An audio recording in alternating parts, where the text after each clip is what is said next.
প্রমোশনের নিয়মিতকরণ।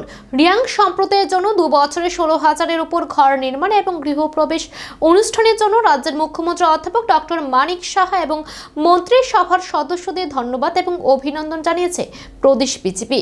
এদিন বিজেপি রাজ্য দপ্তরের সাংবাদিক সম্মেলন করে প্রদেশ বিজেপির মুখপাত্র সুব্রত চক্রবর্তী অভিনন্দন জানান। সম্প্রতি মুখ্যমন্ত্রী অধ্যাপক ডক্টর মানিক সাহা মুখ্যমন্ত্রী গ্রাম সম্পর্ক যোজনা, মুখ্যমন্ত্রী ত্রিপুরা গ্রাম সমৃদ্ধি যোজনা 2.0 এবং প্রধানমন্ত্রীর আবাস যোজনা গ্রামীণের অন্তর্গত প্রায় 15,000 পাকা ঘরে গৃহপ্রবেশ অনুষ্ঠানের সূচনা করেন। গত 2 বছরে রাজ্যের সবচেয়ে পিছিয়ে পড়া জাতি গোষ্ঠী হিসেবে চিহ্নিত রিয়াং জনগোষ্ঠীর জন্য 16,467 পাকা ঘর নির্মাণ করা হয়। এর মধ্যে 15,000 পাকা ঘরের গৃহপ্রবেশ অনুষ্ঠানের সূচনা করেছেন মুখ্যমন্ত্রী। এই বিষয়টিকে ঐতিহাসিক বলে মনে করে প্রদেশ বিজেপি। এর পাশাপাশি সম্প্রতি মন্ত্রিসভার বৈঠকে রাজ্য সরকারের কর্মচারীদের অ্যাডহক প্রমোশনের নিয়মিতকরণের সিদ্ধান্ত গ্রহণ করে। এর ফলে অ্যাডহক প্রমোশন নেওয়া 13,082 জন কর্মচারী আর্থিকভাবে উপকৃত হবেন বলে মনে করে বিজেপি। এই ধরনের ঐতিহাসিক সিদ্ধান্তের জন্য মুখ্যমন্ত্রী অধ্যাপক ডক্টর মানিক সাহা সহ রাজ্য মন্ত্রিসভার সদস্যদের অভিনন্দন এবং শুভেচ্ছা জ্ঞাপন করেছে প্রদেশ বিজেপি। মঙ্গলবার বিজেপি রাজ্য দপ্তরের সাংবাদিক সম্মেলন করে প্রদেশ বিজেপির পক্ষে অন্যতম মুখপাত্র সুব্রত চক্রবর্তী এই অভিনন্দন জানান। তিনি বলেন, এই সমস্ত কর্মসূচি এবং সিদ্ধান্ত থেকে একটাই বার্তা বহন করে যে রাজ্য সরকার সার্বিক উন্নয়নের বিকাশে ধারাবাহিকভাবে কাজ করে চলছে।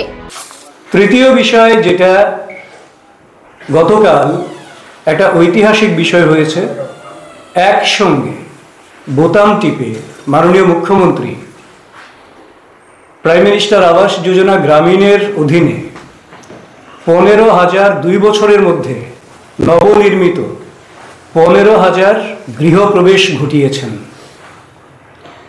এবার আপনাদের মনে থাকবে অনেকেরই 2023 সালের 15ই নভেম্বর জনজাতীয় গৌরব দিবসে মাননীয় প্রধানমন্ত্রী জনজাতি ন্যায় মহা অভিযান, মানে PM জনম যেটাকে আমরা বলি, সেটা শুরু করেছিলেন। এবং এই মিশনের লক্ষ্য ছিল কি, 18টি রাজ্য এবং আন্দামান নিকোবর দ্বীপপুঞ্জে যে 75টি জনজাতি রয়েছেন যারা বিশেষভাবে সংকটাপন্ন জনজাতি গোষ্ঠী, তাদের সার্বিক উন্নয়ন ছিল সেটার লক্ষ্য।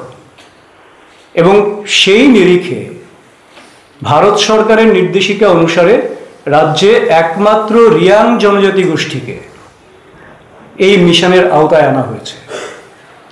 এবং এই মিশন প্রধানমন্ত্রী জনম, তার পর্যায়ে আমরা দেখতে পাই যে 2023-24, 24-25 সালে আমাদের রাজ্যে 16,467টি ঘর নির্মাণ হয়েছে। সাংবাদিক সম্মেলনে প্রদেশ বিজেপি মুখপাত্র সুব্রত চক্রবর্তী বলেন, 2018 সাল এবং 2023 সালে বিজেপি সরকার গঠন হওয়ার পর থেকে রাজ্যে তড়িৎ গতিতে সার্বিক উন্নয়নের কাজ চলছে। এই ক্ষেত্রে সরকারের দৃষ্টিভঙ্গি রয়েছে কোথাও আরও কিছু কাজ করা যায় কিনা সেই দিকে। তিনি আরও জানান, সার্বিক উন্নয়নের মাধ্যমে একটা উন্নত ত্রিপুরা গঠন করাই বর্তমান রাজ্য সরকারের মূল লক্ষ্য। Bureau report, Asian Times.